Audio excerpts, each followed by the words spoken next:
তাদের পরিণাম ভালো হয় নাই বাজান। তৎকালীন জামানে একটা কথা মনে পড়ে গেল, আবু জেহেল আমার নবীরে ছোট করার জন্য বসে আছে। আল্লাহু আকবার বলেন না।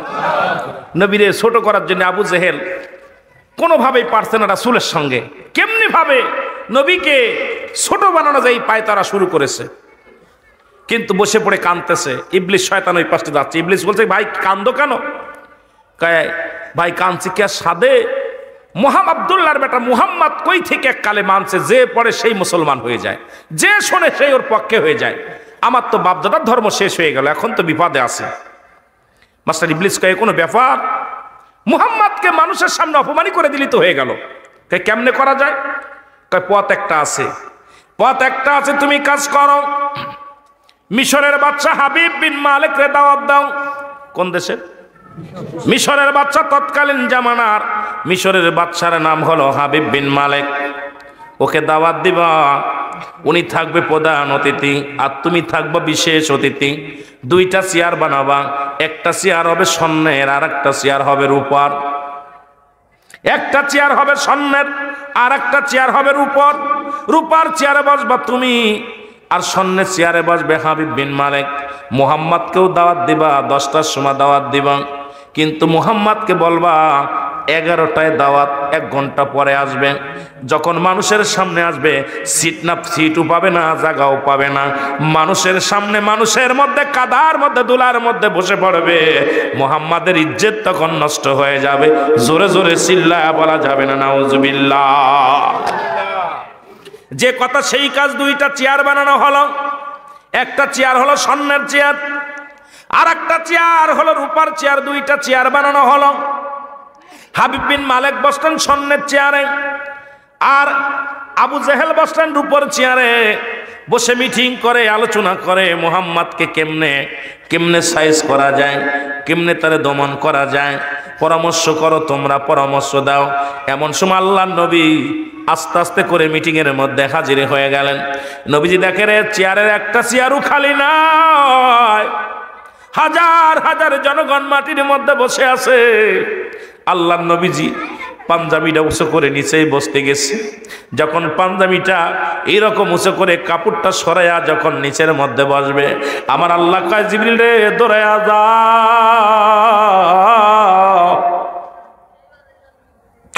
দৌড়াইয়া যা রে। আমার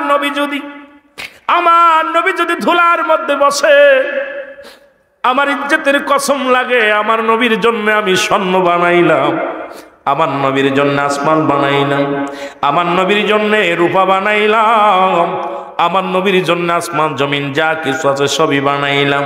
আজকে আমার নবী যদি আজকে ধুলার মধ্যে বসে আমার নবী যদি ধুলার মধ্যে বসে রে, তাহলে আর হাবিব বিন মালিক যদি স্বর্ণের চেয়ারের মধ্যে বসে থাকে, আমার ইজ্জতের কসম লাগে দৌড়াইয়া যা, আমার নবী যেন মাটিতে না বসে। জোরে জোরে বলেন মারহাবা।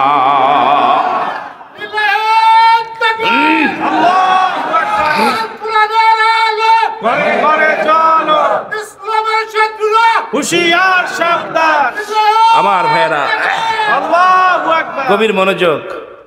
আল্লাহর নবীর কাছে জিবরিল আমিন ডাকতে বলে, জিবরিল বলে মা নবী,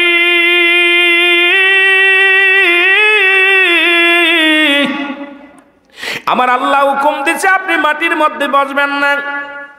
আপনার জন্য সব কিছু বানাইল, আসমান জমিন যা কিছু সব কিছুর মূলে আপনি আমি।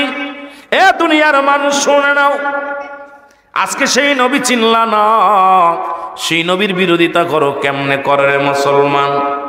আল্লাহ বলেন ওমা আরসালনাকা ইল্লা রাহমাতান লিল আলামিন।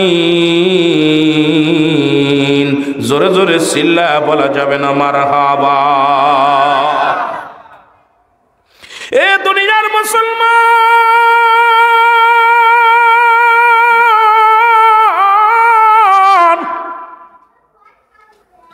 জিবরিল আমিন ডাকতে বলে নবী গো, সেই আল্লাহর কসম লাগে আপনি মাটির মধ্যে বসবেন না। আপনি যদি মাটির মধ্যে বসে পড়েন, আল্লাহ বলেছে তার ইজ্জতের উপরে বড় আঘাত লাগে। নবী গো আপনি খবরদার মাটির মধ্যে বসবেন না। নবীজি দাঁড়ায় আছে, হাবিব বিন মালিক স্বর্ণের চেয়ারের মধ্যে, মাস্টার আবু জেহেল রূপার চেয়ারের মধ্যে। জিবরিল আমিন কয়, হুজুর নবী কত বেল দাঁড়ায় থাকবে? আমার তো ভালো লাগে না, সবাই বসে আছে, নবী দাঁড়ায় আছে। আমার নবী কয়, জিবরিল আমিন কয়, দৌড়ায় যা, হাবিব বিন মালিক রে চেয়ার থেকে উঠা। সুবহানাল্লাহ বলেন না? চেয়ার থেকে উঠায়া দেন। কেমনে উঠাইব? কেমনে উঠায়া দিব? কয় ডান কান ধরে টান মারবি, ডান কান ধরে যদি না ওঠে বাম কান ধরে টান মারবি। মাস্টার এ মুসলমান ইবলিসের পরামর্শ অনুযায়ী আমার নবীকে ছোট করতে চেয়েছিল, কিন্তু ফলটা হলো কি একটু বই জানলাম।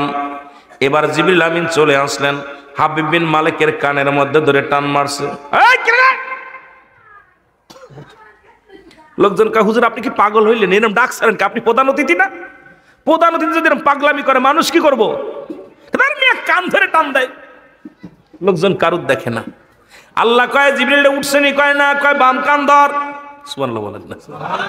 বাম কান ধরে টান মারছে, কানের লতি ছিঁড়ে রক্ত পড়ে। পিছনে ছিল আবু জাহেল, আবু জাহেলের মুখ চুখ যাইতে লাগছে বাম পাশে। আল্লাহ কি শুরু করলা? তোমার প্রধান অতিথি মানে ফালাফালি করো কান? কয় কোশনা কান গেছে কেন? আবু জাহেল তাকায় দেখে হাবিব বিন মালিকের কান দিয়ে রক্ত বেরে। টান্না মারলো কে? মোহাম্মদ কেন জাদু লাগাইলো? হাবিব এই বের কয়, হুজুর ওঠে নাই। আল্লাহ নবী আল্লাহ রাব্বুল আলামিন ডাক দিয়ে কয়, জিবরিল রে, হাবিব বিন মালিক যদি না ওঠে দুই কান ধরে মারটান। যখন জিবরিল আমিন দুই কানের মধ্যে হাত দিছে, হাবিব বিন মালিক কান বাজান রে চেয়ার থুইয়া সামনে যায় বসে পড়ছে। জোরে জোরে চিল্লায়া বলা যাবে না মারহাবা। চেয়ার ছাড়িয়ে দিয়ে সামনে দিয়ে বসে পড়ছে। এখন আবু জেহেল কয়, করলে ডাকি চেয়ার ছাড়া যাবে না, মুহাম্মদ আব্দুল্লাহর বেটা মুহাম্মদ এসে দেখছো না, ওই চেয়ার যদি বসে পড়ে ইজ্জত থাকবে না, তাড়াতাড়ি ওঠো। হাবিব বিন মালিক কয়, ভাই আমার মাফ করেন, আমার চেয়ারের দরকার নেই, আমার কান গেছে গা। এই যে কান ধরে টান মারছে, দেখেন দুই কান ধরে রক্ত ঝরে, ঝরঝর করে রক্ত ঝরে। হাবিব বিন মালিক বসে আছে। আমার নবীরে ডাক দিয়ে জিবরিল আমিন কয়, হুজুর তাড়াতাড়ি আসেন, তাড়াতাড়ি। নবীর হাত মোবারক ধরে চেয়ারের মধ্যে বসায় দিছে। জোরে বলেন সুবহানাল্লাহ। আরো জোরে, আরো জোরে সুবহানাল্লাহ। আবু জাহেল কয়, কিরে, যার জন্য কুয়া কাটলাম সেই কুয়া আমি নিজে পড়লাম? এই চেয়ারের মধ্যে আব্দুল্লাহর বেটা মুহাম্মদ বসে গেছে। লোকজন তাকায় রয়েছে, কেমনে হইল এটা? আল্লাহ কয়, জিবরিল রে, আমার নবীর পাশে আবু জাহেল রে মানাই না, ওইটারও উঠা আর ওটারও নামা। আমার বন্ধুর পাশে আবু জাহেল রে মানাচ্ছে না, আমার খুব কষ্ট হচ্ছে, তাড়াতাড়ি উঠা। জিবরিল কয়, হুজুর কেমনে উঠাইবো? এটার একই নিয়ম। সুবহানাল্লাহ, একই নিয়ম। আবু জাহেলের ডান কানে শুরু করছে।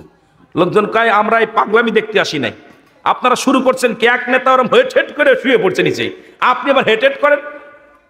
কয়, ভাই মরেছি তো। হাবিব আল্লাহ কয়, জিবরিল উঠছেরই? কয়, হুজুর ওঠে নাই। কয়, দে কান ধরে টান। দুই কান ধরে টানছে।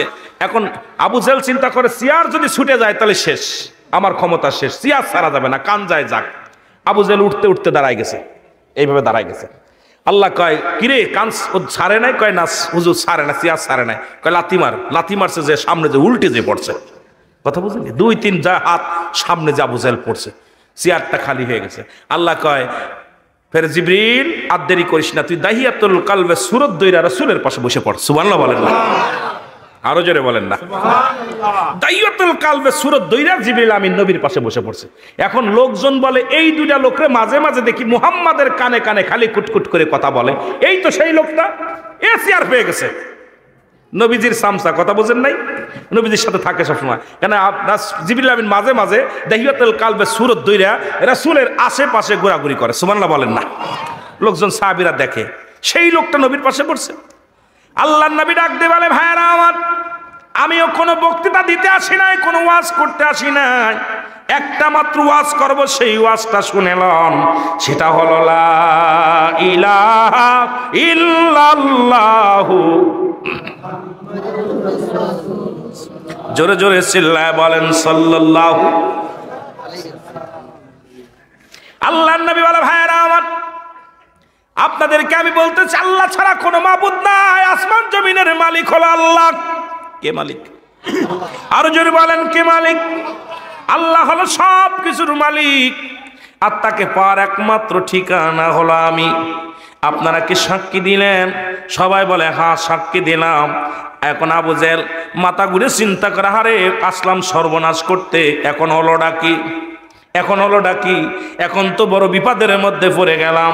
এখন দেখি আমি নিজেই টাকা খরচ করলাম, নিজেই দাওয়াত করে আনলাম, এখন দেখি দলে দলে কালেমা পড়ে মুসলমান হয়ে গেল। আমার নিজের কপালে নিজেই ঝাঁটা মারলাম। জোরে জোরে চিল্লা বলা যাবে না মারহাবা? আসলো ক্ষতি করতে, হয়ে গেল লাভ। কোনটার জন্য লাভ? কালেমার জন্য। মারহাবা বলেন না?